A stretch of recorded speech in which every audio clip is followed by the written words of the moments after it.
Hello दोस्तों, कैसे हो आप लोग। उम्मीद करता हूं कि आप अपने घरों में अच्छे होंगे।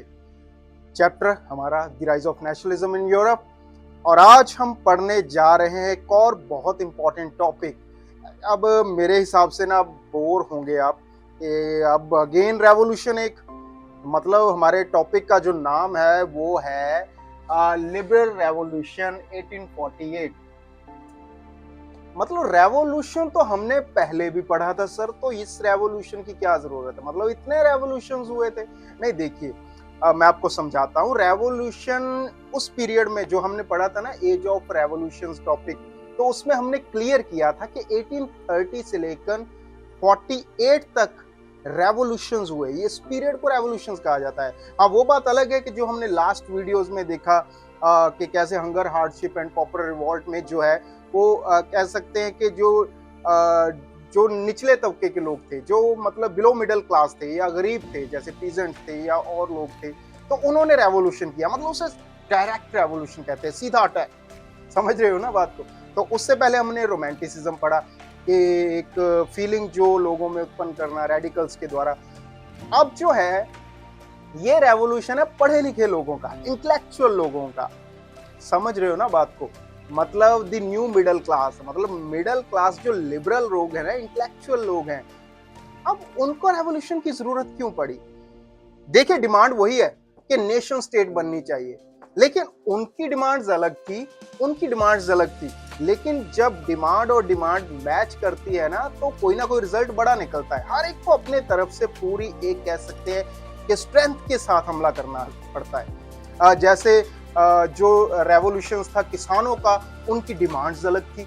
अब लिबरल्स की डिमांड अलग होगी। मतलब ये लिबरल वो लोग हैं जो थोड़े कह सकते हैं कि फाइनेंशियली थोड़े स्टेबल हैं, इनके पास थोड़ा बहुत पैसा है। जैसे व्यापारी वर्ग है या क्लरिकल जॉब्स कर रहे हैं, जो पढ़े लिखे लोग हैं, थोड़े बहुत बिजनेस हैं। मतलब नोबेलिटी के जितने नहीं है, लेकिन पढ़े लिखे हैं और थोड़े बहुत अमीर हैं। तो इनकी डिमांड्स क्या है। इनकी डिमांड है दोस्तों कॉन्स्टिट्यूशनलिज्म।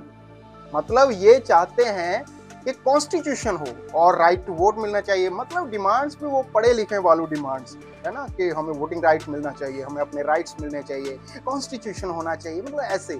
अब इनका हंगर, हार्डशिप और पॉपुलर रिवॉर्ड से कुछ नहीं लेना दे रहा, लेकिन जो रिजल्ट निकलता है वो सेम ही निकलता है कि नेशन स्टेट बने। तो ये आज हम पढ़ने जा रहे हैं रेवोल्यूशन ऑफ लिबरल। तो अब इसमें जो बात हमने, जो आप लोगों की बार बार गुजारिश आ रही थी या आप लोग अपील कर रहे थे कि सर हमें यूनिफिकेशन ऑफ जर्मनी के बारे में बताया जाए, so that is the time. अब वक्त आ चुका है कि हम जर्मनी को यूनिफाइड करने के रास्ते पर चल पड़े हैं। तो जो जर्मनी शहर है उसके जो पढ़े लिखे इंटेलेक्चुअल लोग, मैन एंड वुमेन, औरतें भी थी, मर्द और औरतें दोनों, तो वो लीड कर रहे हैं इस मूवमेंट को। अब इनकी डिमांड्स जो अलग है, पढ़ी लिखी वाली डिमांड है ना, तो ये चाहते थे कि हमारा एक कॉन्स्टिट्यूशन हो और कॉन्स्टिट्यूशन के मुताबिक ही रूल्स एंड रेगुलेशन हो, फॉलो किए जाए। तो जर्मनी का एक शहर है फ्रैंकफर्ट। माफी चाहता हूँ, एक्चुअल में जर्मनी नहीं है, जर्मनी उस टाइम में एग्जिस्ट नहीं करता था। जी हाँ, जर्मन भाषा थी लेकिन जर्मनी एग्जिस्ट नहीं करता था। तो कौन एग्जिस्ट क्या कर रहा था। तो प्रूशिया एम्पायर जो रूल कर रहा था ओवर जर्मनी, या वो जो जर्मनी का एरिया है, तो इसलिए हम प्रूशिया एम्पायर कहेंगे। तो प्रूशिया में फ्रेडरिक विलियम फोर नाम का एक राजा जो रूल कर रहा था। तो सॉरी, फिर जर्मनी बोल रहा था। तो प्रूशियन एम्पायर की एक सिटी थी फ्रैंकफर्ट, एक्चुअल में वो जर्मनी में एग्जिस्ट कर रही है, ठीक है। तो फ्रैंकफर्ट शहर में एक सेंट पॉल चर्च है, जहां पर एक पार्लियामेंट है, ठीक है जी, उस वक्त। तो फ्रैंकफर्ट पार्लियामेंट उसे बोला जाता है, सेंट पॉल चर्च में है, फ्रैंकफर्ट शहर का नाम है, ये नोटिस में ले लीजिए। तो वहां पर मूवमेंट के लिए चल पड़ते हैं लोग। अब कितने हैं, ये आपके एग्जाम पॉइंट ऑफ व्यू से भी जरूरी है। 831 पीपल, 831 लोग, जिसमें मर्द और औरतें ये मिलकर जाते हैं फ्रैंकफर्ट में। वहां पे क्या है, जो फ्रेडरिक विलियम फोर है उसके सामने प्रस्ताव रखते हैं कि देखिए जी, ये हमारी डिमांड है, आप राजा हैं, आप रूल करते रहिए, इससे हमें कोई एतराज नहीं। मतलब आपका पाकिस्तान जिंदाबाद है, ठीक है, हमारा हिंदुस्तान भी जिंदाबाद, मतलब हमें कोई एतराज नहीं कि आप लोगों का रूल है, मोनार्कियल सिस्टम चल रहा है, हमें कोई एतराज नहीं, लेकिन हम चाहते हैं कि कॉन्स्टिट्यूशन भी हो, कॉन्स्टिट्यूशन में रूल्स या रेगुलेशन या गाइडलाइंस या लॉज बने। ठीक है जी। तो फ्रेडरिक विलियम फोर्थ जो क्या करता है, उस मामले को रद्द कर देता है, ले जाओ अपना प्रस्ताव, मुझे ये प्रस्ताव मंजूर नहीं है, चले जाओ, मैं नहीं चाहता, हम राजा हैं, हम ही रहेंगे और हमारे मुताबिक ही रूल्स एंड रेगुलेशन चलेंगे। बेचारे मायूस होकर वापस आ जाते। पढ़े लिखे लोग हैं ना, इंटेलेक्चुअल है, ज्यादा वो कर नहीं सकते। ठीक है जी। तो अगर किसानों का रिवॉल्ट था, वो सीधे किस्म का सीधा अटैक था, तो यहाँ पर वो वापस आ जाते। लेकिन एक बात खटकती है माइंड में फ्रेडरिक विलियम फोर के, कि ये अगर इस बार इस तरह से आए, कल हो सकता है वो किसी और रूप में आकर मुझसे ये डिमांड करें। ठीक है जी। तो ये बार बार बात उसके दिमाग में खटक रही थी।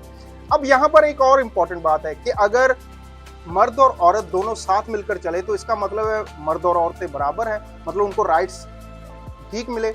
नहीं, मर्द और औरतें बराबर नहीं थे उस टाइम पर।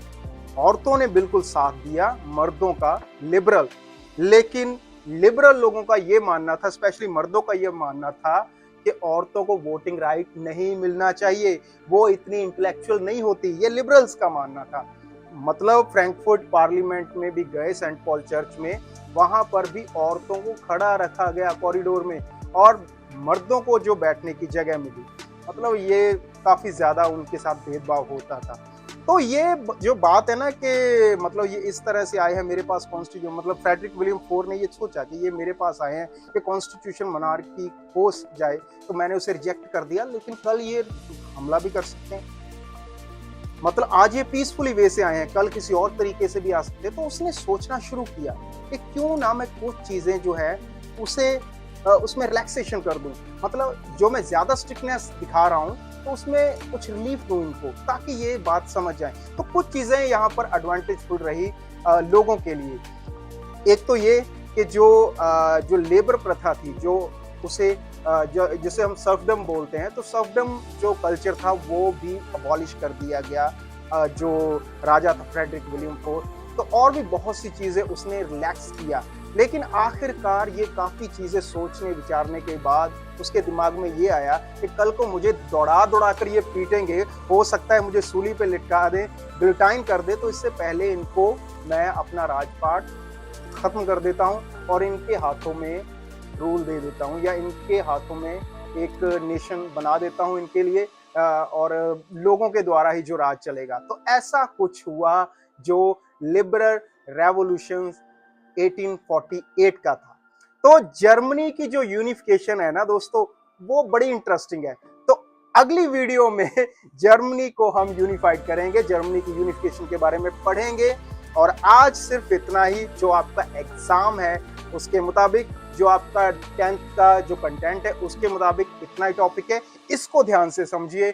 और मिलते हैं अगली वीडियो में, तब तक के लिए शुक्रिया। लेकिन जाते जाते वही एक रिक्वेस्ट कि अगर आपको हमारी वीडियो अच्छी लगती है तो कृपया वीडियो को लाइक कीजिए और चैनल को सब्सक्राइब करना मत भूलिए। चैनल को जरूर सब्सक्राइब कीजिए। आपका बहुत बहुत शुक्रिया।